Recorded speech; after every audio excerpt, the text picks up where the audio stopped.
Mm.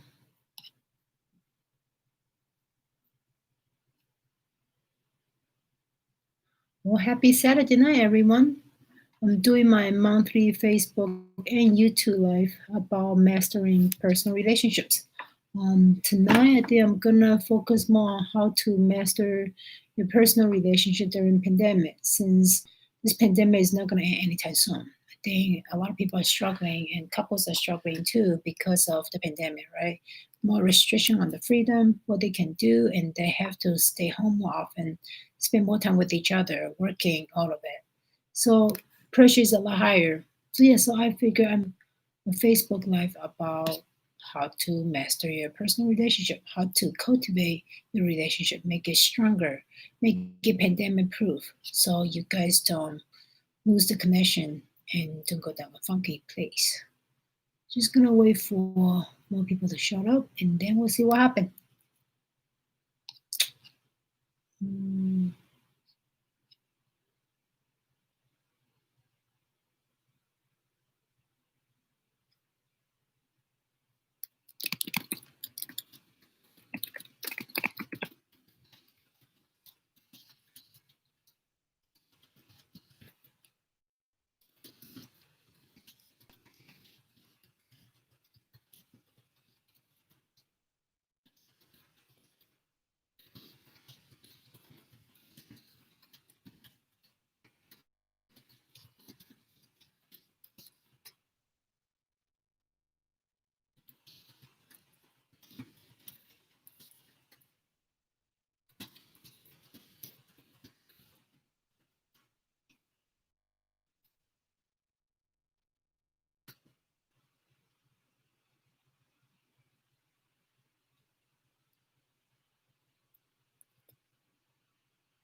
Mm.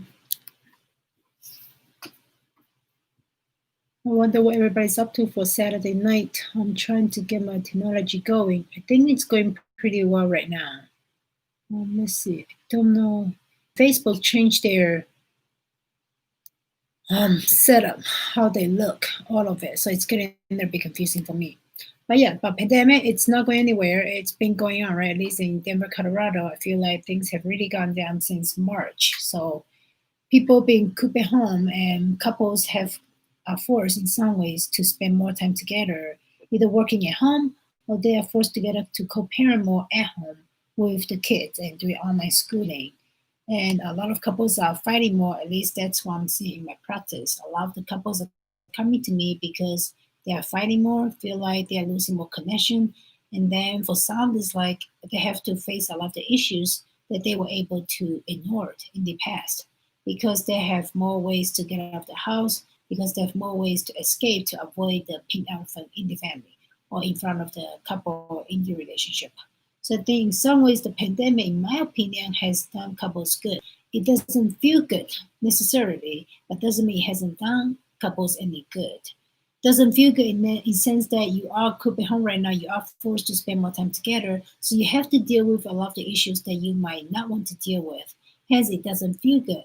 But honestly, though, if you want to be in a long-term relationship, you can't keep avoiding the issues. The longer you avoid the issues, the more conflicts you guys gonna have, more resentment is gonna build, and more dissatisfaction, and more silence is gonna happen too. And then for a lot of couples, that's eventually how sex dies in the relationship as well.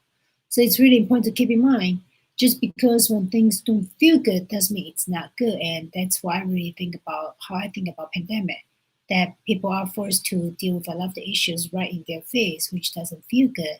At the same time, Mother Nature is very smart. She has set out the system really well for all of us that you can avoid it for like once, twice, three times, but eventually you have to face it like it or not.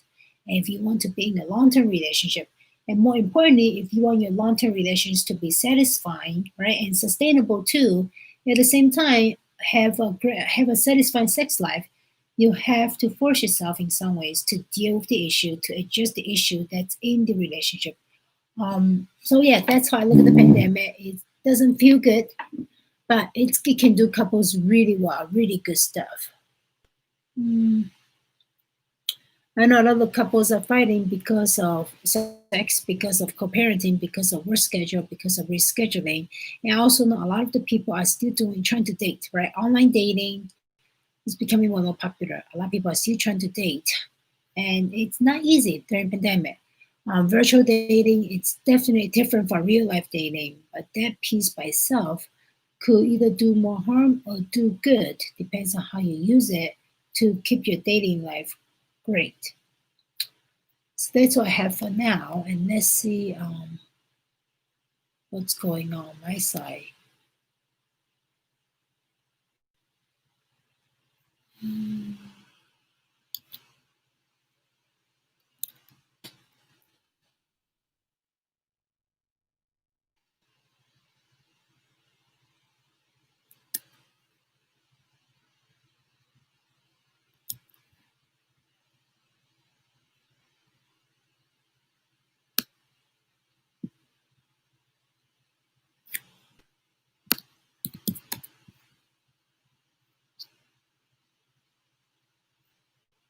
Mm, just gonna wait a few more minutes.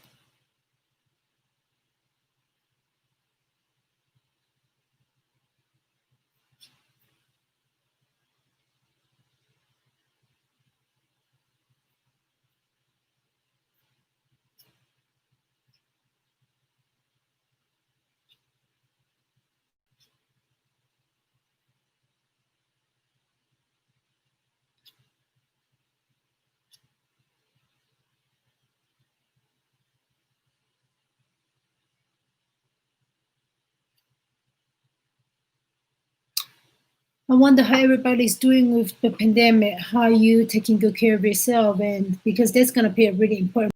You can help your relationship be better or be worse during the pandemic.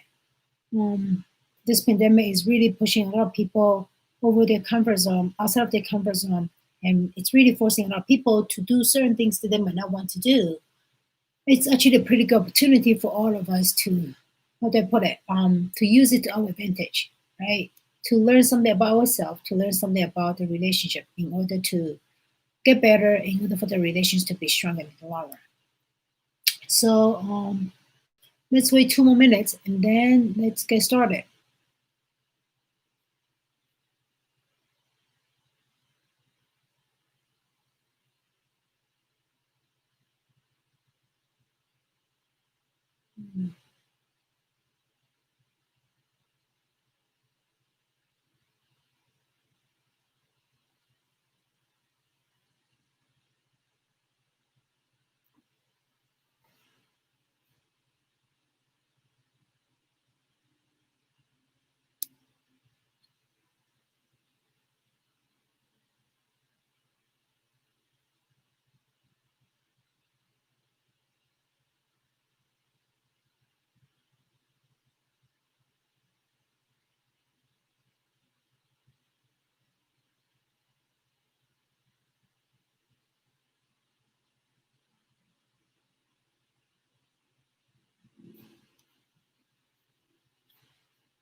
Okay, let's get started.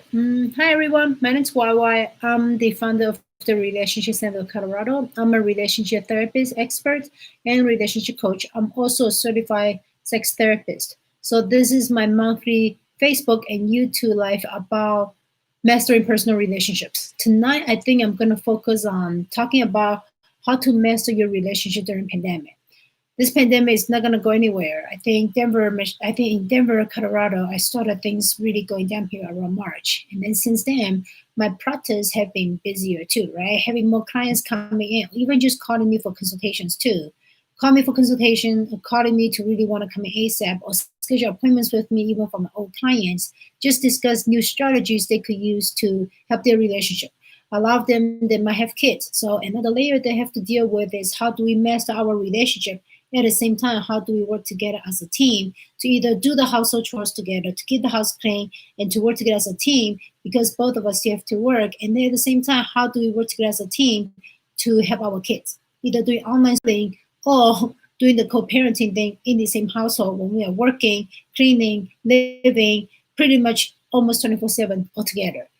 People are definitely struggling because of the pandemic, right? Because you have less opportunity to go out. All the issues that you might be able to avoid in the past because you can just easily hop in the car, go to happy hour, go see your friends, or go somewhere else.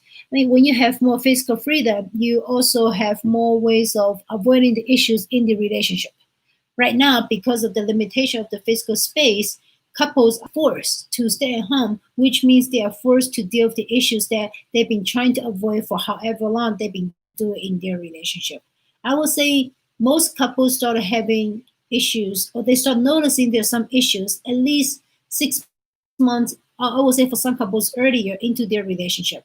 But the beginning, because we really enjoy the new romantic feelings, new honeymoon period, we don't always address the issue, but slowly they become bigger and bigger. And also, it's one time if you notice your partner does something that you don't like. It's another thing if you keep noticing it second time, three times, fourth times, and then every time you notice it and you don't address it, eventually that little small moment becomes a pretty big negative moment in the relationship. I think this pandemic is really forcing a lot of couples to face issues that they don't want to face, but Mother Nature is pretty smart, right? She set up the system pretty well that we just can't fight with her. This is what we have to deal with, and we just have to do our relationship based on life's turn. All of us want to make our relationship work. Honestly, you can't make the relationship work because relationship is how it is based on what life is going on. You can't control if you get sick. You can't control it if you get fired. You can do something to minimize the possibility of you getting fired or getting sick or getting to some type of bad possibility. But still, shit happens in life. And hence, I would say it's smarter for all of us to think about how do we do our relationship based on life's turn instead of how we're going to make our relationship work, even though right now the reality is telling us this.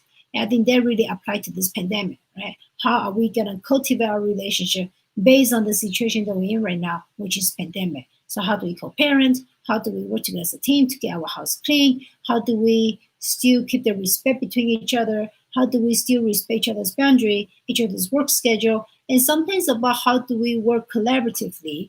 Because with modern couples, right, work schedules might be different. Also, one might be a stay-home parent, the other one might be the one that's excuse me, the other one might be the one that's working, right? So either way, it's more about how do we work together collaboratively as a team. That way, we are not doing more harm than good to the relationship. And then also another thing, I'll be talking hopefully for 15, 20 minutes. And then if during that time, any of you have any questions, please post your questions on the comment section. I'm more than happy to answer any questions you have because I don't want the whole thing just about me talking, talking, talking. I'd rather I say something that's useful for you. So put your questions up there. There's no wrong questions. Just let me know how I can help you. I want to use this opportunity as an opportunity for you guys to get your to get your questions answered, and also to get your needs and wants met too. Um, Let me just do this really quickly. Oh, for some reason, so Natasha, I saw that you had posed a question, but for some reason, I'm not seeing it on my Facebook Live. But if I just go to my Facebook page, I see it. Um, So how about this? Let's start talking about how do you master your relationship during pandemic, right? So first thing first, I think one of the most important components, one of the most important skill set qualities that all of us have to start practicing during the pandemic is our self-care plan. How are you taking good care of yourself? How are you getting your time to decompress from work, from life, from parenting, from getting needing, from I don't know, from your parents calling you needing support, from whatever. Right? Self care is going to be the foundation. How do you have a strong self care plan? That when you're feeling burnout, when you're feeling like this is getting too overwhelmed, too stressed out, you have an exit strategy to get yourself off the situation. And for me, on one level, self care plan means You might go for a walk, right? You might do yoga at home. You might go work out. There's still ways to work out. People are getting really creative nowadays. I just saw there's some companies they are working out in a bubble, right? So, but like one level of self care is working out, yoga, CrossFit, going out to the mountain, or swim in your backyard. If you have a swimming pool, take a walk, call your friends, right? Have happy hours virtually. Though that is one layer of self care. But for me, a deeper level of self care is your ability to really voice your opinion and practice setting boundary, which means practice saying no. A lot of people don't do that. A lot of people say, I'm in a relationship right now. If I say no, if I really set my boundary, my partner is not going to like it. So they just hide it. They just push themselves over the limit. I'm all about pushing yourself over the comfort zone, right? Push yourself out of your comfort zone, but I'm not about push yourself over the cliff and then you burn yourself even more. Because if you burn yourself more, you won't be more present when you come back to the relationship. So that's two layers of self-care. One is definitely doing yoga, taking walks, eating healthy, sleep well, drink water, especially in Colorado, do some workout. A deeper component of self-care is saying no, know your limit, and just be honest with yourself. And that will be the second piece. First piece is self-care during pandemic. Second piece I'm gonna talk about pretty soon. It's about honesty, right? But really, back to self-care first. Second level of self-care is about saying no, setting boundary. That means you have to be honest. And I would say, even before you become honest with your partner, you have to be honest with yourself. That means that you have to really ask yourself, what are my needs and wants? What are my okay stuff? What are my not okay stuff? Where is my line? What are things that I am capable of doing right now? What are things I'm willing to do right now? Keyword willing, not want, right? Because a lot of time in a relationship, you don't always get to do what you want to do. It's about what you are willing to do to make the relationship better. Willing to do also doesn't mean you're gonna be a doormat. Willing to do doesn't mean you're gonna be a punching bag. Willing to do doesn't mean you're just gonna suck it up and do whatever your partner or whatever the situation require you to do. Willing to do only means that after you are honest with yourself, that's my second point. You have to be honest with yourself about where I'm at right now. My the good, the bad, the ugly. How much energy do I still have in me to follow through with this task that you're asking me to do? And then be honest with your partner. If you are not honest with yourself, if you're not confronting yourself and holding yourself accountable, you are not going to be straight out with your partner either. So I would say, if you really think you are honest with your partner, but your partner doesn't agree with you might want to go back to ask yourself, have I really been honest with myself about my limitation, my boundary, my needs and wants? And then go to your partner to have a real talk about what's going on. So, how to master your personal relationship? First of all, I've already pointed out two things. One is self care, right? Second thing, it's about honesty. Self care is about, well, do what you gotta do to take care of your body. Good sleep, drinking water, healthy food, work out, take a walk, listen to music. But another level of self care is your ability to know your boundary, limitation, say yes, say no. And then the second point, second factor that's gonna help you to master your relationship better during pandemic, it's your honesty. Your honesty with yourself. Hence, that will help you to have more honesty with your partner. So you are not telling your partner one thing, but it's not the reality, and then you guys end up having more fighting down the road. Third factor for me will be your ability to regulate yourself. Right? How are you? What are you gonna do with yourself when you're getting frustrated with your partner because you're not getting your needs and wants met?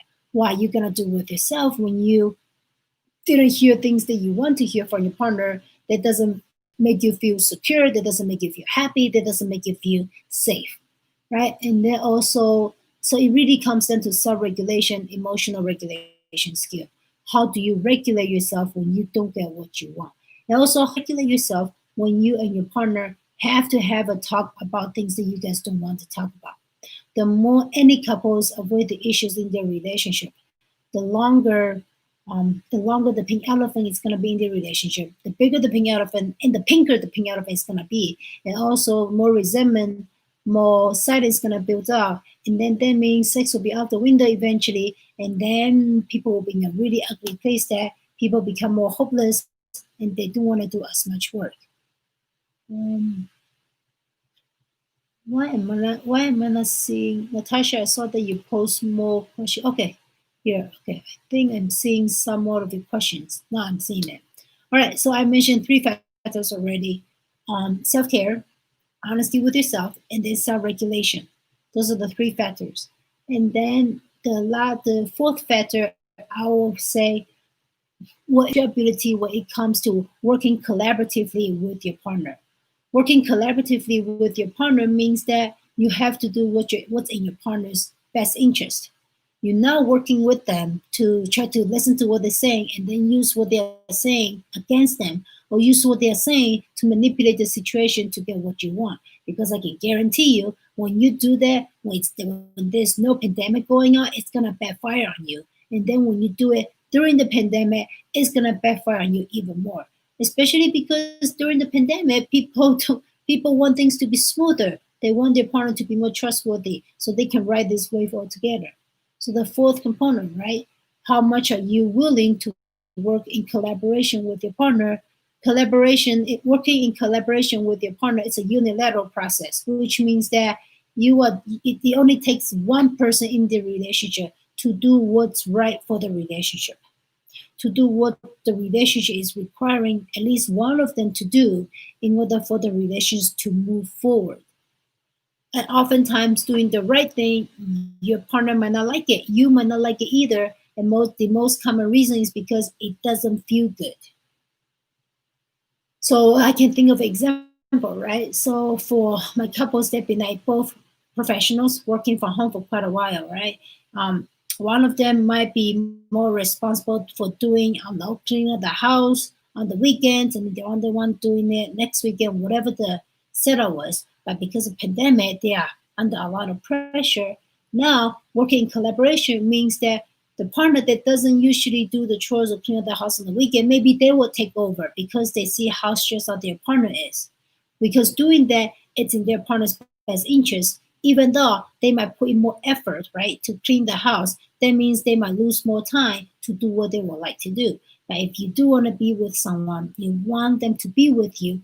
Humans don't like being with mean people. They like to be with kind people. So showing kind gesture, which means helping your partner out, even though it's not in your comfort zone, even though it's not convenient for you, that shows kindness. And that in return, you will get a partner if that partner operate himself or them or herself with a basic common sense human decency too, they will come back and do the same thing for you too. That's working in collaboration. Working in collaboration doesn't mean I'm gonna win. Working in collaboration does mean that I'm gonna use what you say and then twist your mind, manipulate your words to get what I want. Working in collaboration, it's a unilateral process. What am I gonna push myself to do? That's not what I want to do. That's not what I typically would do, but I will do it right now because I see how my partner's in so much stress. I'm gonna do what's gonna be more helpful for them. And then I will say, if both partner does that, it's win-win. Both of you get what you want. You get kinder version of your partner, and you become a kinder version of yourself too. And relationship becomes kinder also because of that. Kindness in a relationship plays a long term, right? So thus far, I explained four factors that's gonna help you guys manage and master your personal relationship during pandemic. One is self-care, right? The other one is honesty with yourself and then honesty with your partner. Third one is self-regulation, and the fourth one is working in collaboration. Now, finally, okay, that kind of link back to the first part about self-care. The final factor will be your ability to soothe yourself, your ability to comfort yourself, your ability to stay on your own feet and not lose what's really important to you when your partner tries to convince you to change your mind. Or sometimes when you see your partner in how to put it, when you see your partner just don't want to do their part, then a lot of stress, and you just don't jump in to constantly help them. So I'm not saying just leave your partner alone. You want to help them, but you don't want to overhelp them. When you overhelp someone, then that person never has to push themselves to get better. When when that type of relationship pattern keeps going on, eventually everybody suffers because you're gonna get one partner that gets burned out. The other partner, their skill level is still really backward. So the gap between their skill level in the relationship becomes even bigger. The bigger the gap, the worse the situation is gonna be.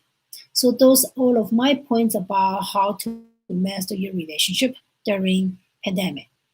Yeah, if you have questions, please post in the comment section. You can also email me too. Now I'm gonna look into the questions that some people have already posted.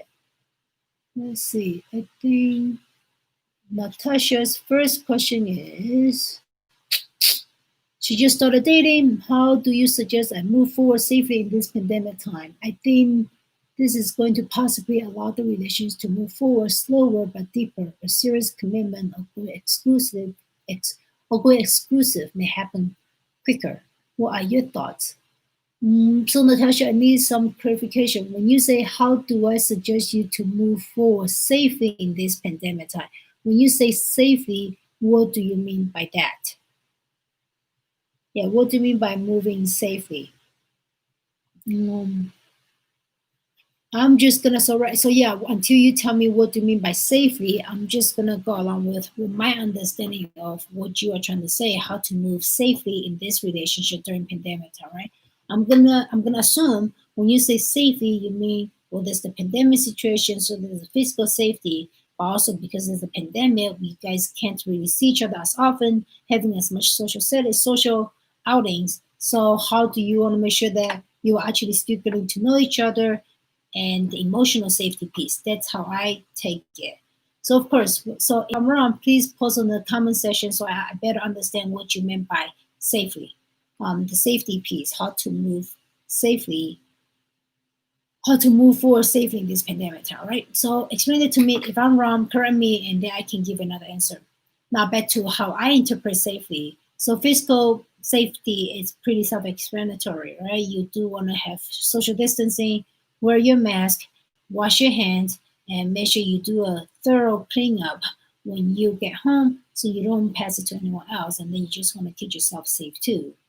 And then now when it comes to the emotional safety, right? I think pandemic has pushed a lot of people that they have to start dating more online. But oftentimes I see. Okay, so Natasha just gave me her definition of safety. So moving forward safely means a mutual respect of each other's concerns related to COVID-19, physical touch, proximity, and touch and kissing. Okay, so I can go along with that. So I think how do you move safely going forward, right? When it comes to physical touch, proximity, and touch, I think it's important to go back to my second factor, right? The second factor that I share that's gonna help you guys to better master your relationship during pandemic, it's honesty. So in order for Natasha, for you and your dating partner to move safely during this time, I think first thing first, you gotta be honest with yourself. What are some of your own standard when it comes to social practicing? What are certain things that you've been doing that for you, no, this feels right to me. This feels right to me because I'm doing A, B, C, D to keep myself safe. That's honesty with yourself, that you are honoring your own physical body to keep it safe. You are honoring your physical space to make sure people don't get too close to you. And then also your honesty with your own ability to say no. How much are you willing to say no? How strong can you say no? But especially say no to the person that you like right now because you guys are dating. So that's all the honesty piece. Honesty about your comfort zone, about kissing, proximity, about touch, right? But I think touch in general, you do want to be safe about that pandemic or not. It's you gotta honor your own body, honor your own physical boundary. But of course, during pandemic, it's even more important. How much am I really okay with you getting close to me? You have to be honest about what kind of information do I need to know. What information do I need to know about you, right? Before we see each other, and also during we see each other, what kind of expectation do I have for myself to know about you when we are together, and then before we meet? What information do you want from your partner? And then also, when it comes to what is your own expectation when you guys are together? How much how much touch are you okay with? Like, do you feel comfortable, which means do you feel safe about doing, and what's the extent that you're willing to go? I think so. The honesty with yourself, I think both sides of the party have to practice that, and then is the honesty with each other. That goes back to what I said before. So you gotta deal with the issue in front of you. You can't avoid it. The longer you avoid it, the worse it's gonna get. So you might as well put the real concerns that you have, especially because of pandemic. It's everybody knows there's a pandemic going on, and everybody knows there is so like physical touch, social distancing issues, stuff like that. But doesn't mean everybody practice it because everybody's perception of it is different. So it's important for both of you to know what is your comfort zone, What do you want? What are your expectations? What do you need from your partner in order for you to feel like, okay, I'm okay with it, or I'm not okay with it, hence we negotiate. And then you gotta be able to do that with each other. Hold yourself accountable, be honest with yourself, and really be honest with your partner. I'm all about touch. I think touch is one of the most important things for any humans to do. At the same time, I want you to have safe touch. I don't want your touch in any shape or form that's gonna get you into any trouble, or I don't want your touch to put anybody in jeopardy too. So beyond, I think beyond the safety piece is also a respect piece, respect and integrity piece, respect of yourself, respect for yourself, respect for the other person, also integrity of holding yourself holding yourself accountable so you are not going to cause other people serious danger. So, Natasha, hopefully I answered that question about how do you move safely. I think if you could have that type of honest talk, right? You have that clear boundary with yourself and put it up there, and you guys really talk about it indirectly, even though the conversation might be about physical touch, kissing, proximity, all of it. But I truly believe if you could be that honest self and honest with each other, and both party does it, even though the conversation might be about physical safety, indirectly it's going to help you guys to build emotional trusty too, because how human brains operate, right? If someone's bullshitting us, we're gonna pick it up. So if you two are talking and both of you can be really honest about it, well, we all know the result when we are talking to someone that's honest, that's trustworthy, that indirectly emotionally is gonna bring both of you much more satisfaction, which in turn is gonna help moving the physical boundary, physical safety issues much further along. So it's really killing two birds with one stone by being honest, right? By talking to each other, so you have a better physical boundary, better physical safety, which in turns will help you to have emotional safety. So Natasha, hopefully that answered your question. Let me know if you want more information about it. And then moving on to the next question you have. Um, I'm seeing different windows. And Natasha just asked me, in that honesty, is it okay to ask the new partner to be exclusive to me, or ask when they could be ready to be exclusive? Are they ready for this in our new developing relationship? Is it okay? Well, I don't see why not, right? If that is a concerning thing for you, that I want to know that where we are right now in our relationship. I want that means you kind of have an opinion for yourself already. How you want the relations to be? Where do you think the relationship should be right now? How seriously are you taking the relationship? So if at this point of the game you feel like, no, I feel pretty good about this relationship. I want this relationship to be more serious. To be more serious, for some people might not be exclusive, but in your book means that you gotta be exclusive. That's fine too. You just gotta put it out there. Same thing. I think it's fair for you to vocalizing your needs, your stance, your positions in the relationship. I don't think it's fair if you like this is what I want. Now you have to give me what I want. That's not fair. As soon as you impose your agenda, your boundary on another person to get your needs and wants met, that relationship just lost its respect. And now you are no longer carrying yourself as a partner that's working in collaboration with your dating partner. You are working as a dictator, my way or the highway. So definitely, yeah, it's fair to tell that person that I would like us to be exclusive, or ask them that if they are not, like, okay, what's going on? What's holding you back right now? What else do you need to see? When would you be ready to be exclusive? Are you ready for it? Whatever it is, be curious about it. You can ask that, and simultaneously, you also have to ask yourself too. I'm asking these questions. I'm getting some answers from my partner. Can I live with it? It's really a decision you still have to make yourself. If your partner say, well, I need 4 more months, 6 more months, or for some of my clients, another year or two, right? Like some of my clients, they talk about having their third baby or fourth baby. One of them is like, I'm good with babies. The other one's like, but no, I'm not, right? Then they have to duke it up, right? And then and also for some couples that have never had kids, the original agreement might be, we both do want kids, but eventually one of them changed their mind and I actually do want kids. Now they both have to think about the ones that want kids right now. Got to think about, if you still do want kids, what am I gonna do? If I stay, I won't have kids. If I move on, I might have kids. No right or wrong. It's just her decision. Same with the other partner too. I don't want kids, but my partner wants kids. Do I have anything in me to push myself to to do what I don't want to do. But you know what? How much I care about this person? What am I willing to push myself to do?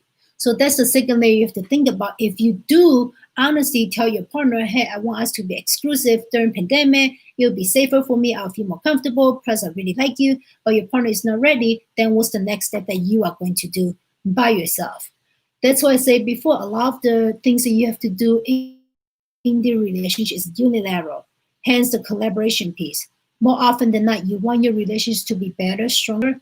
I would like to say it's mutual, but more often than not, you might be two people who share a lot of common interests, but you might still at a different place because we are two different people. Hence, it's about how do I work with you in collaboration instead of in a combative way or instead of in a collusive way. But no, this is what I want, this is what I want. Okay, now instead of trying to convince you to change, manipulate you to change, how am I going to convince myself? What can I do to get out of my comfort zone? How am I going to manipulate myself to do what I don't want to do, but might be the right thing for the relationship to do? Might be the right thing in the relationship to, yeah. So that's that. So Natasha, yeah, thank you for the questions. Let's see. Natasha also asked the question that she started today: how can I work through my and or my new partner's baggages to build a new relationship? What type of talk about this? Well, congratulations, Natasha, you're in a relationship. You know why? Because the best way for all of us to work through our own individual baggages, individual crap, okay, is to be in a relationship. Because we are in a relationship, especially a close relationship. I'm not talking about one night stand. I'm not talking about party fuckery relationship. I'm talking about no, I'm actually in a relationship. I'm taking it seriously because I like you. When you are in that type of relationship, you are in the best zone to work through your own individual baggage. Because more often, actually not more often than not, our own stuff always get triggered so much more in a relationship. But because I like you right now, I still want to be with you, which means we've also making a decision to position ourselves in a relationship that's challenging ourselves to get out of our comfort zone. And honestly, in order for all of us to heal from our past, to not get burdened by our baggages, but actually heal from our baggages and use our baggages to our advantage, is by staying in the relationship, deal with it when we get triggered, and push ourselves to do things differently when we are triggered in the relationship. So for a lot of people, when they don't get what they want in a relationship, they get defeated, they get deflated, they don't feel loved, they don't feel desirable. And if they're single, what they usually do is that, okay, I'm not gonna say anything, I won't see you, I won't hang out with you anymore, I'm just gonna go back to my own room or my own house drinking my wine, whatever it is. But if you're in a relationship and you do want to be with that person and you're getting triggered again because your partner might honestly tell you something that you don't like. I'm not talking about your partner being a bitch towards you. I'm not talking about your partner being a douchebag that try to manipulate you. I'm talking about a partner that really tell you that for example, I know you want to be exclusive, but I'm not ready yet. Your feelings will be hurt. And that's the moment that you get triggered because it might happen in the past too that you want something from mom and dad, they didn't give it to you, your feelings were hurt, you didn't feel loved. Same thing might be playing out again. And now this is the healing moment. When your feelings get hurt again, in the present time, in the face of another person that you care about, are you going to do things differently? If you are, congratulations, you just take a really big step to help yourself heal from your past. Because if you keep doing the same thing again, right, then you just re traumatize yourself. At that point, it's no longer your partner, your mom, your dad. Whatever mom and dad did in the past, that's past. You have to duke it out with them. In the past means that it's historical, but doesn't mean you can't duke it out with them. You can't deal the issue with them directly. But right now, the real issue you gotta deal with is dealing with you. When you get triggered again, are you gonna do the same old thing? That means that you are re-traumatizing yourself, or are you gonna push yourself to do something differently? That's gonna get yourself out of the old pattern and get to the new pattern. The new pattern might not be the best pattern yet, but at least you're doing something to get yourself out, and that's gonna bring more hope. When our body could experience something new, that means our brain experience something new too. Then we generate more hope. Then we actually have more energy to move forward. So hopefully, Natasha, to answer your question, how can you work through my and or your partner's package? Oh, one thing. Just remember this: it's not your responsibility to work through your partner's packages. It's not. Each of us is responsible for healing our own wounds. Each of us is responsible for managing our own baggages. That way, when we're in the relationship, we are not dumping our shit on our partner because that's not fair and that's not respectful either, right? Especially if this is a person that you care about. I care about you, and then I'm gonna dump all my stuff on you. That's not really caring. That's not really loving. I'm not saying just leave your partner and let them drown, like don't do anything. No, you can be there asking like, how can I support you? How can I support you to support yourself? How can I help you to help yourself? But you shouldn't be the primary person that's doing the work for your partner's wounds, for your partner's baggage. Because, like I mentioned before, as soon as one partner starts doing the in the relationship, now you've set out the dynamic in the relationship as I'll be the caretaker, take care of your baggages, take care of your dissatisfaction, take care of your pain. And then the other partner's like, I'm just gonna be here waiting for you to take care of me. That type of relationship gets exhausting. Especially women, we are trained to be very good caretakers. If you're gonna be a caretaker, responsible human being for other people in the relationship, you're still gonna be a responsible caretaker for your partner. Guess what? Sex will be out the window because it's not sexy to take care of my partner like a mother in the bedroom. Also, in the long run, the caretaker is gonna get burned out. It's one thing if you're a nurse doing your job. It's one thing you are just like being there for your friends, just talking to them. But it's another thing if you're gonna be in a long-term relationship and you constantly have to take care of your partner's situation, you're gonna get tired. And then you become a caretaker. When we become a caretaker, guess what? We lose the respect for our partner too. Because we're in a relationship, we want to make sure that I respect you. I respect that. I would say the most common reason that bring most couples together beginning because you know what you're talking about, you know what you're doing, you have what you like, you are independent. I admire you for that. You know something that I don't know, you introduce me to it. You want to keep that going. Hence, you want to make sure that you don't get stuck in the caretaker position, and you do want to practice that as soon as possible in the relationship. So that's that for that question. Let me know if you have more thoughts. Yeah, there's always ways to work through our own pain points. It just the real question is, are you willing to push yourself to do it? Zoe has a question. I've never been in a serious romantic relationship before. I'm comfortable being with myself. I experience conflicts with my family and don't like to imagine having to deal with the same in a relationship. Yeah, I don't want to be alone at the end of life. I think it would be great to have a partner to journey life together. What do I need to do on myself so that I'm ready for relationship? Well, first thing first, you might be getting too comfortable in your own comfort zone, which is safe. So, first thing you might want to ask yourself is, what's going on with me that I rather want to stay in my comfort zone? And what will happen if I just picture myself to get out of my comfort zone? And if you do want to have a partner to journey life together at the end, right? What have you pushed yourself to do? If you haven't done much, what are you doing that's stopping yourself, and why are you stopping yourself? And you say that you experience conflicts with your family and do not imagine having to deal with the same in a relationship. Well, Zoe, I say this to you, but here's the thing. You can't avoid conflicts. Conflicts comes with life. It comes with any relationship, even with strangers. Sometimes we can get into conflict with strangers, and I think we're seeing more and more nowadays. Conflicts are part of life. Are they pleasant to experience? No, I think humans don't. Humans are biologically designed to avoid conflicts, avoid anything that's uncomfortable. Unfortunately and fortunately, that Mother Nature has set it out that we're gonna have to deal with conflict. That's the unfortunate part because we don't want to, but we gotta deal with it. The fortunate part is by experiencing conflict, we can actually see our own weaknesses, see how strong we can be when it comes to dealing with conflict, and how well we deal with ourselves, how well we carry ourselves when we are dealing with conflicts. So if you don't want to deal with conflict, honestly, don't be in a long-term relationship. How about that? If you want to have a long-term relationship, romantic relationship, you have to prepare yourself to deal with conflict. And how do you get better at that? Go back to your family. Um, how we usually carry ourselves, deal with situations in our personal relationship stems from the relationship blueprint, the behavior blueprint, the reactive pattern that we have developed in our own family of origin. That's why family does play a huge part on our own development and our development into relationship too.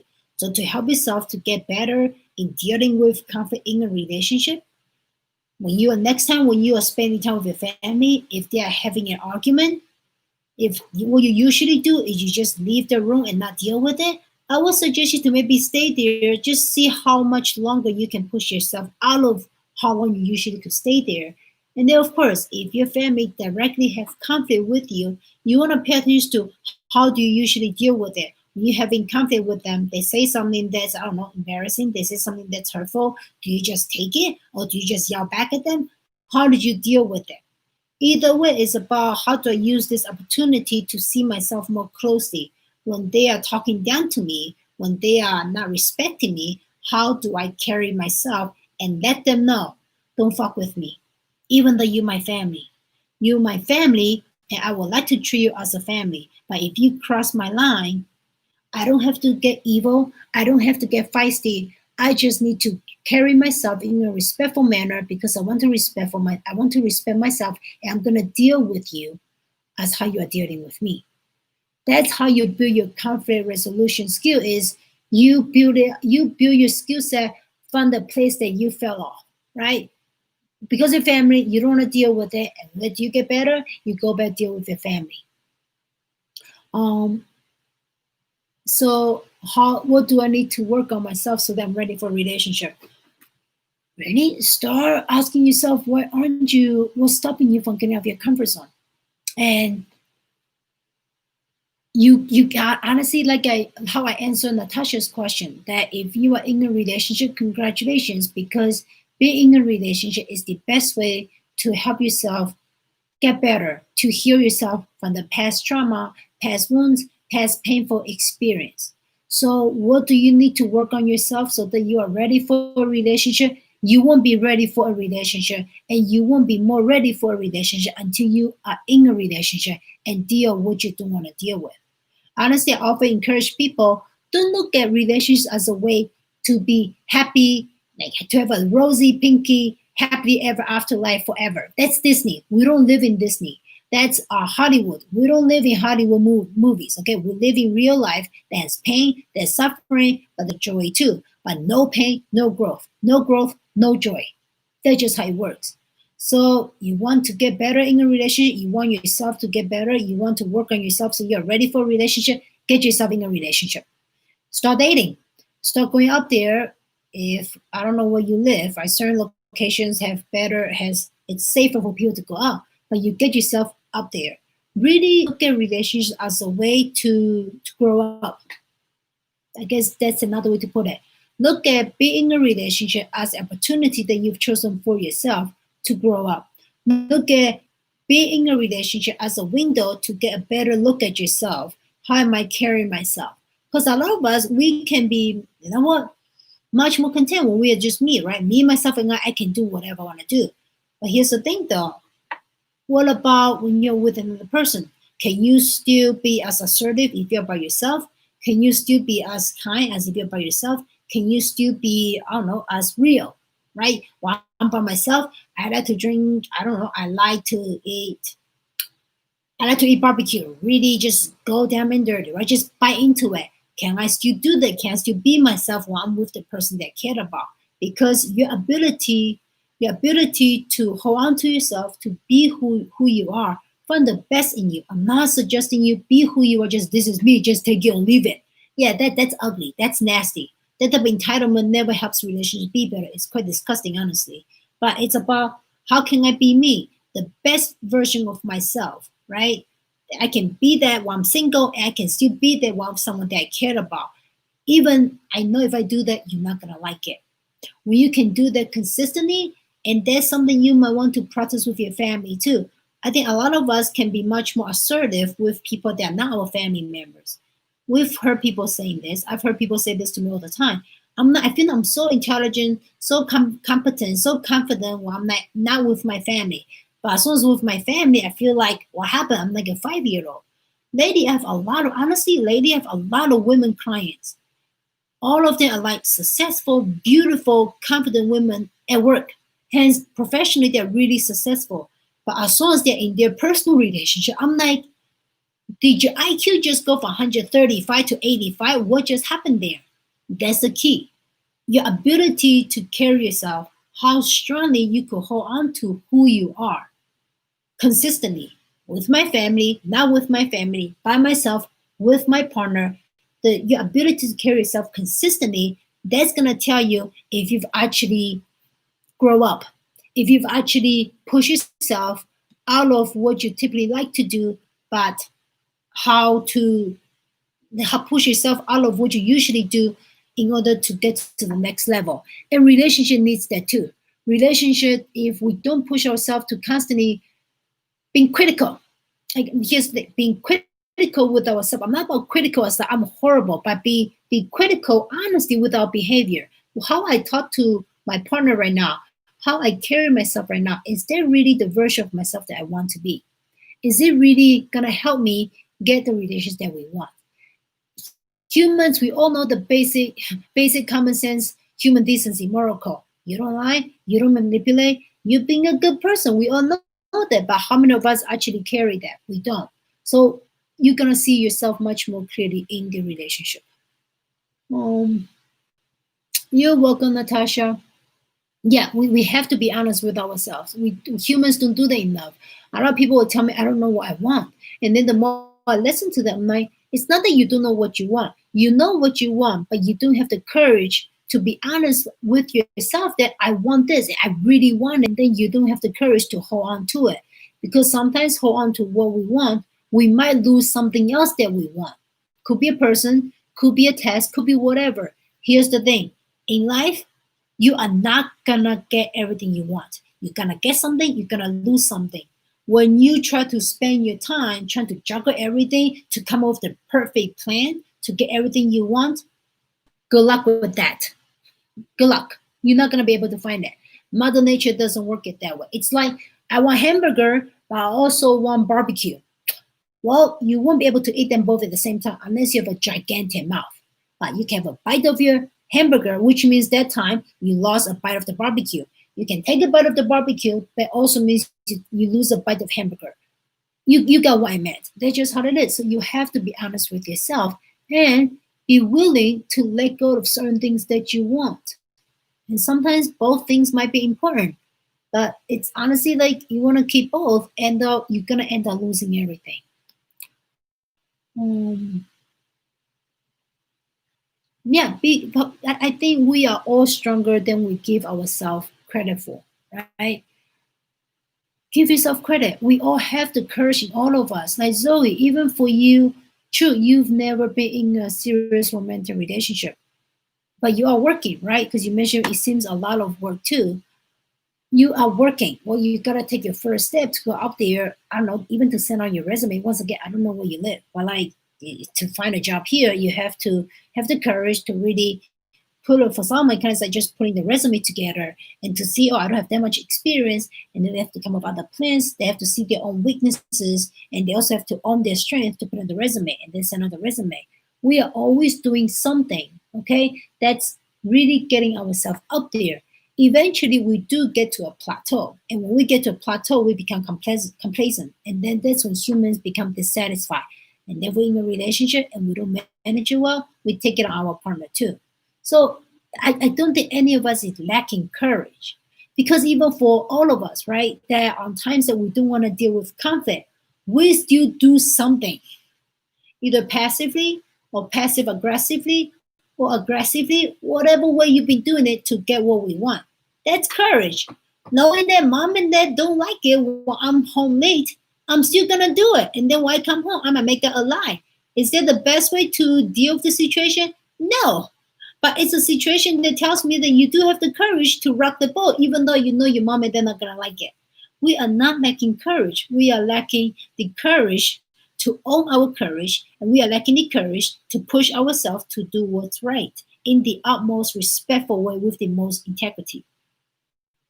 So, so just put some thoughts into it. Relationship, I think, in the long run can be so much easier to navigate if people really operate from that type of space. Yeah, how can I support you to support yourself, right? You gotta be able to support yourself. Life is not pleasant. Just like this pandemic. At this pandemic, nobody thinks it's coming. I mean, I didn't think that it was gonna be this bad. It's getting better now, but still, it's not as great as I would like it to be. But you know what? It came, right? So if I don't support myself to help myself be better, to regulate myself, to be clear about my boundary, to have a good self-care plan for myself, I won't be able to be there to support my partner when he needs my help, and vice versa. So oftentimes people be like, but it's so selfish that you focus on taking care of yourself. I'm like, yeah, but how is it going to be beneficial if you don't take care of yourself? Okay, how is it not selfish when you don't take care of yourself, even though you might take care of your partner, but you are more short, you are more irritable, you are more nasty? That's not really fair either. That's actually more selfish. So think about self support from that perspective. I'm supporting myself, I'm helping myself, I'm taking better care of myself so I can be a better partner in this relationship. It's not that I'm going to take care of myself and then I just come back to take advantage of you. No, then that's not the self care I'm talking about. That's not supporting yourself that I'm referring to. It's support myself, be better, be stronger, be kinder. That way, when we do that, we actually develop not just more self love, we develop more self esteem too. When we have more self esteem, when we go up there, dating it's more fun because I don't have to yo yo. I don't have to do what I want to do because you don't like it. You don't have to live your life under other people's likes or dislikes. I'm more than happy to listen to you and maybe I can learn from you, right? I like this is not about a personal relationship. I remember when I was in high school, I was chewing my gum one time. I was chewing my gum with my mouth open a little bit, and my science teacher told me like, "Oh, why do you want to close your mouth when you're chewing your gum?" I'm like, I didn't like hearing that, but I'm like, yeah, something I never thought of. So it was nice. He told me that even though it didn't feel good, but I think it was the more polite way to do. That way, while I'm chewing my gum, I'm the one that decided to chew my gum, but doesn't mean, no, mama, mama, while I'm chewing my gum, everybody has to see my mouth. That's not respectful. So I learned something from that. Zoe, since a lot of work too. Yeah, it is a lot of work, Zoe. Relationship, it's work is given. Either I think being alone, it's work. Because being alone, you're gonna lose the company that humans naturally desire to get. Being in a relationship, it's work too, because relationship does require all of us to work in order to be better, in order for the relation to be better. I do want to tell you though, speaking from my personal and professional experiences, I have clients that give me the same comment. It seems a lot of work. I'm like, yeah. But honestly, though, it's not really that much work once you start doing it. Because it might appear to be a lot of work right now because it's a way of living that you haven't really done, you haven't really practiced. The way that you've been living, it appeared to be easier because you've been doing this for so long. It's in your comfort zone, it's easy. But when things are easy in your comfort zone, just because it feels comfortable, doesn't mean it's always the best decision. So is it work? Yeah. Is it really that much work? Not really once you start pushing yourself to practice, to do what's different. And honestly, for some of my couples, once they start doing it like for a week, 2 weeks, some of them maybe for a month, really depends on the issues. It gets easier and easier and easier. It becomes a second nature. I think the most challenging work at the beginning is are you gonna be consistently holding yourself accountable to push yourself to do the work? I'm not saying you have to do it all the time because we're humans. We're gonna get burned out too. We do want a break. So I'm not saying don't take a break, don't fall off the wagon. I don't expect anybody to be perfect, but I do expect all of us to become better and better version of ourselves if we want our relations to be better and better and better too. People want to be in relationship, but nobody wants to be in a nasty relationship. But do people stay in a nasty relationship? Yeah. And how did their life end up? We all know the answer. And we've seen couples like that in restaurants too. No pain, no growth. It's a hard truth to accept. Well, Zoe, I don't know what you've gone through, but you seem very pain averse, right? You seem very resistant to conflict, pain, all of it. Like I said, it makes sense. Humans are biologically designed to avoid all of it. But the longer you avoid, no matter how long you avoid them, they don't go away. And if you want what you want, You do have to change. You do have to grow. When there is growth, there is pain. But doesn't mean after pain, there is no joy. There is no satisfaction. Because if that's the case, I won't still have a business. I won't still get referrals from my clients. That work. Right? I think one of my clients' feedback about me is that, well, you're brutal. But that's exactly what we need.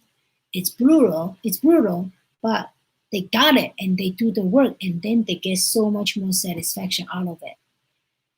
Honestly, you just gotta do your relationship, live your life based on life's term. Life is full of suffering and pain, and I don't think it's a bad thing.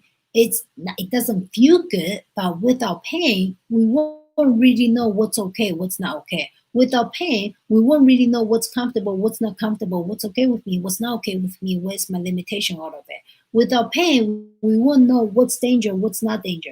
We need pain. Pain doesn't feel good, but I don't think pain is necessarily an enemy. Pain is another tool that we are born with, that we can experience, that we can feel, we can touch at times, we can see, we can hear, to help us be smarter when it comes to navigating our life. That's pain. Doesn't feel good, but doesn't mean they're our enemy. So that could be another way to look at it. Right? Let's see. Let's see if anybody has any other questions. Well, I think that's all I have for tonight then, unless you guys have more questions for me. Right? But really, you want to master your personal relationship. Also, here's the thing: personal relationship doesn't mean you have to have a partner, but sometimes the most personal relationship we have is with ourselves. Right? So think about during this pandemic, how can you use pandemic to your advantage to master a much deeper, loving, caring, and challenging relationship with yourself? When we can challenge ourselves to push, we feel better about ourselves too because we actually see what we are capable of. And that's really how we build self-esteem. Self-esteem doesn't come from other people complimenting you, hence the word self-esteem. Self-esteem comes from we see ourselves doing things that we don't want to do, we don't think we are capable of doing, and we do it. So think about it, how you can use pandemic to develop a more personal relationship with yourself by having a good self-care plan, by practicing honesty, by practicing self-regulation, by practicing having a collaboration relationship, and finally by practicing how you're gonna soothe yourself. And then really think about it, how you're gonna support yourself to become a better version of yourself. And sometimes doing that, we don't like it. We don't like it, especially when it comes to family. I know, like speaking from my own experience, right, growing in a Chinese culture family, I have to fight with myself a lot to really be honest with myself about what I want. And then that means I have to fight with my family to make sure that what they say doesn't let me squash myself down. Keyword, what they say doesn't let me squash myself down. Not doesn't let them squash me down, because nobody can squash me down unless I let that in. That means I have to do a good job supporting myself. And we have to be able to do that in a relationship too. So that's that. Thank you, ladies, for asking questions. It's a great discussion. I always like it. Once again, if you have more questions, email me or send me a message. And I look forward to my next Facebook and YouTube live. Okay, have a good night. Bye.